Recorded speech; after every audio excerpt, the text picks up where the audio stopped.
Hello dear student, welcome to Gyas classes for mathematics. आज हम लोग क्लास 12th एनसीईआरटी बुक के प्रॉपर्टीज ऑफ डेफिनेट इंटीग्रेशन के properties and उसके इंपॉर्टेंट एग्जांपल्स देखेंगे।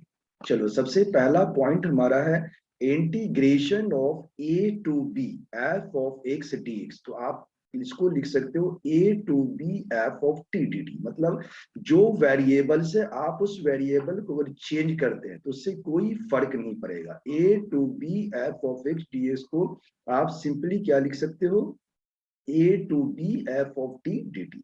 For example integration of 1 to 2 x dx है। अगर आप इसको लिख दो 1 to 2 t dt तो कोई फर्क नहीं पड़ेगा। अगर x की जगह आपने t पुट कर दिया तो dx को भी आप क्या लिख दो, dt लिख दो, नो चेंज। क्योंकि जो रूल्स होता है, रूल में आप यही जानते हो, आप चेक कर सकते हो। चलो चेक करते हैं। पहले आप लेते हो पहले LHS। तो अगर हम LHS को सॉल्व करते हैं, ध्यान दो, तो LHS आपके पास क्या है, LHS में दिया गया है इंटीग्रेशन ऑफ 1 to 2 और ये दिया गया आपको एक्स डी। तो आप जानते हो इंटीग्रेशन ऑफ एक्स क्या होता है, एक्स स्क्वायर अपॉन में 2। तो अगर आप इसका लिमिट लोगे 2 and 1, इसको क्या लिखोगे, एक्स की जगह 2 पुट करोगे, 2 का स्क्वायर 4, 4 अपॉन में आ जाएगा 2। फिर माइनस में x की जगह 1 पुट करोगे तो 1 का स्क्वायर 1 अपॉन में 2। तो ये क्या मिलेगा, 3/2। इसी तरह से अगर आप आरएचएस को भी सॉल्व करते हो, आरएचएस के अंदर क्या है, इंटीग्रेशन ऑफ 1 to 2 और ये दे रखा है आपको क्या, टी डी टी। तो आप देखोगे t का इंटीग्रेशन क्या होता है, टी स्क्वायर बाई 2 और आपने यहाँ पुट कर दिया अपर लिमिट 2 and 1। यहाँ t की जगह 2 पुट करेंगे तो 4/2 आ जाएगा और अगेन t की जगह 1 पुट करोगे तो ये 1/2 आ जाएगा। तो आपका आंसर क्या आ गया, 3/। पता चला कि अगर किसी भी इंटीग्रेशन के अंदर जो वेरिएबल है, जैसे मान लो ये x dx है, तो अगर हम x dx की जगह पे अगर हम दूसरा वेरिएबल चेंज कर दे t dt, तो इससे कोई फर्क नहीं पड़ेगा, हमारा आंसर बिल्कुल करेक्ट होगा। ये पहली प्रॉपर्टी है किसकी, डेफिनेट इंटीग्रेशन की पहली प्रॉपर्टी है। चलो अगले पॉइंट पर आते हैं। अगला जो आपका पॉइंट है नेक्स्ट, इसमें जानना है कि integration integration of a to b f of x d x है। तो अगर आप, ये अपर लिमिट है और ये लोअर लिमिट, अगर आप लिमिट को इंटरचेंज करते हो, मतलब अपर लिमिट को आप बना देते हो लोअर और लोअर लिमिट को बनाते हो अपर, तो इंटीग्रेशन का जो साइन है वो क्या होगा, चेंज हो जाएगा। यानी a to b f of d x को क्या जवाब होगा, minus b to a f of d x लिख सकते हो।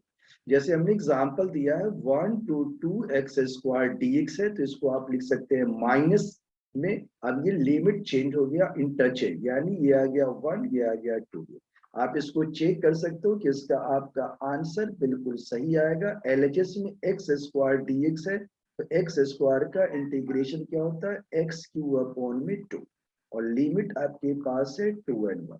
अगर x की जगह 2 पुट करोगे तो 2 का क्यूब आ जाएगा 8/2 और अगर x की जगह 1 पुट करोगे तो ये आ जाएगा 1/2। तो आंसर क्या आ गया, 7/2।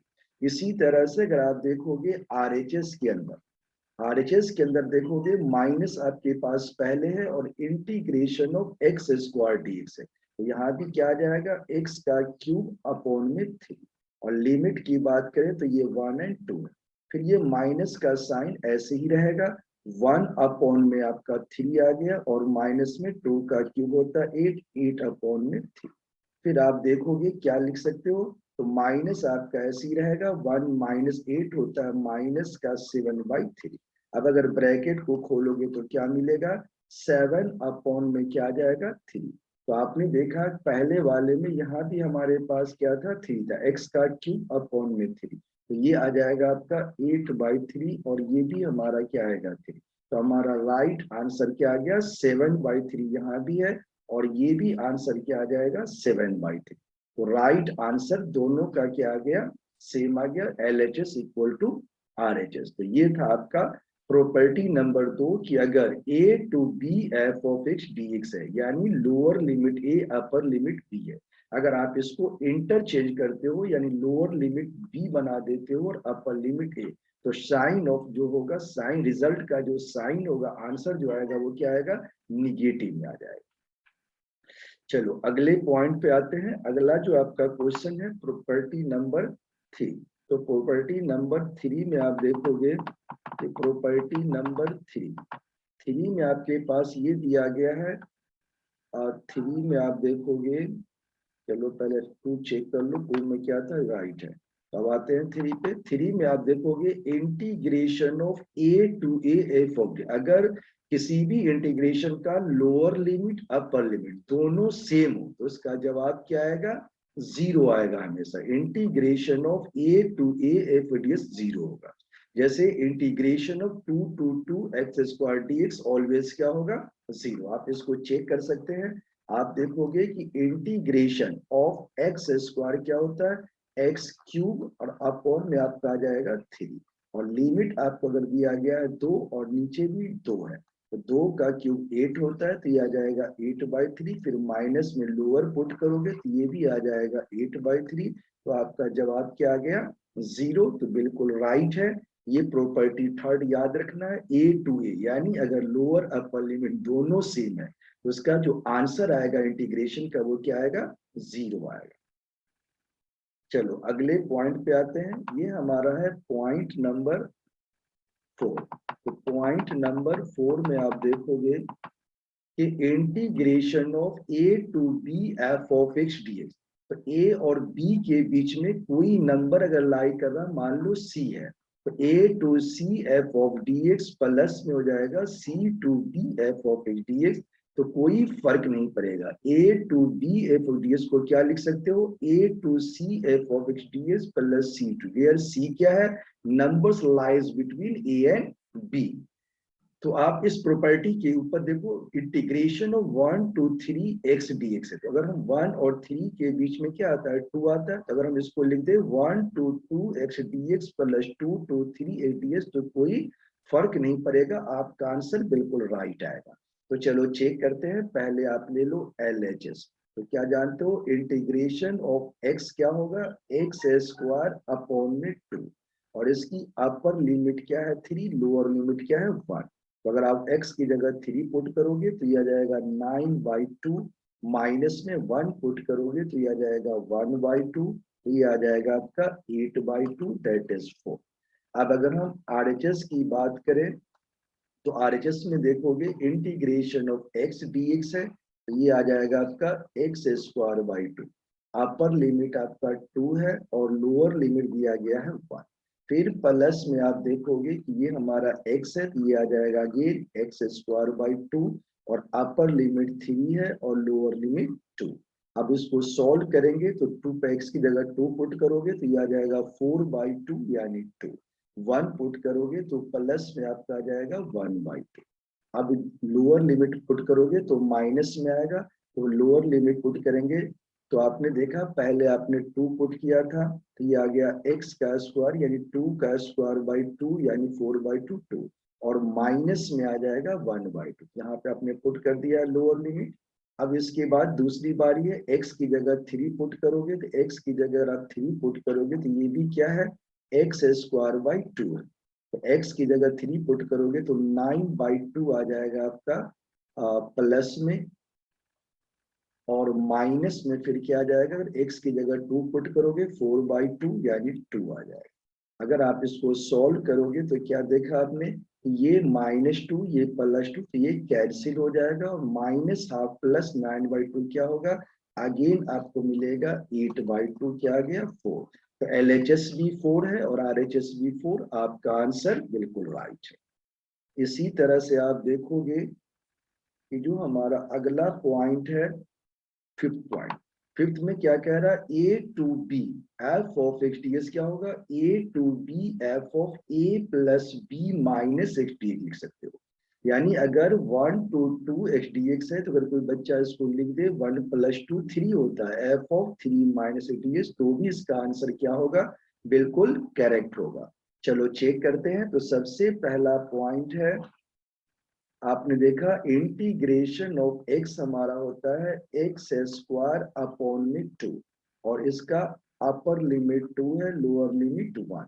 तो आप देखोगे ये क्या बनेगा, x की जगह 2 पुट करोगे 2 का स्क्वायर 4/2 2 आ जाएगा। 1 पुट करोगे तो ये माइनस में क्या आ जाएगा, हाफ। अगर हम इसको सॉल्व करेंगे 2 2 जा 4 -1 क्या मिलेगा 3/2। अब इसको अगर हम इसका RHS लेते हैं, RHS क्या कह रहा है कि f ऑफ 3 - x क्या होगा, 3 - x के बराबर होगा।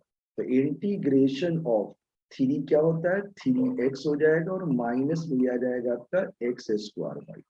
लिमिट की बात करें तो ये 2 है और ये 1। अगर 2 पुट करोगे तो 2 3 जा 6 आ जाएगा और माइनस में 2 का स्क्वायर 4/2 यानी 2 आ जाएगा। ये तो हो गया अपर की बात। और माइनस में लोअर लिमिट अगर 1 पुट करोगे तो क्या आएगा, ये 3 आ जाएगा और ये माइनस का क्या आ जाएगा, हाफ। अब आप देखो 6 - 2 क्या होता है 4, माइनस का 3 आ जाएगा और ये प्लस का हाफ आ जाएगा। तो 4 - 3 को आप क्या लिख सकते हो 1 1 प्लस हाफ। 1 प्लस हाफ क्या होता है 3/2। तो आपका आंसर बिल्कुल राइट है, LHS भी 3/2 और RHS भी क्या आ गया 3/2। तो ये था हमारा पॉइंट नंबर 5।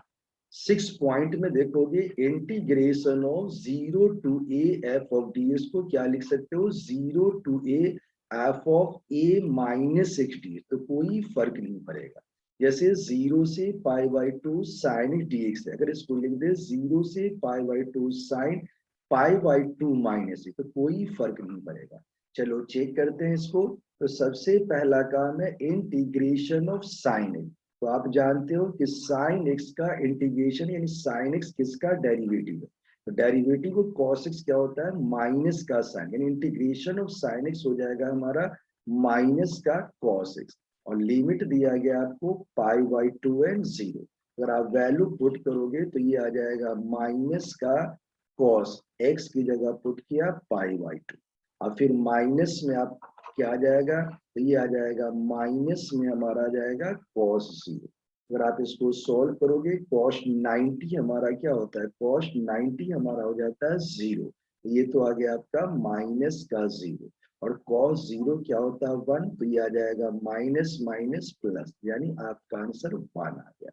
चलो अब देखते हैं RHS में। अगर RHS में आप देखोगे कि हमारे पास था इंटीग्रेशन ऑफ 0 से π/2 साइन π/2 माइनस यानी साइन 90 माइनस x को आप क्या लिख सकते हो cos x लिए। अब आप जानते हो इंटीग्रेशन ऑफ cos x क्या होता है साइन x। इसको हमने लिख दिया साइन x और अपर लिमिट आपका है π/2 और ये आ गया 0। अब आप जानते हो कि साइन π/2 तो साइन 90 होता है 1 और साइन 0 0। तो राइट आंसर क्या आ गया 1। तो बिल्कुल करेक्ट है, LHS 1 आ गया आपका, RHS भी 1 आ गया। तो ये प्रॉपर्टी बिल्कुल करेक्ट है और सही जवाब।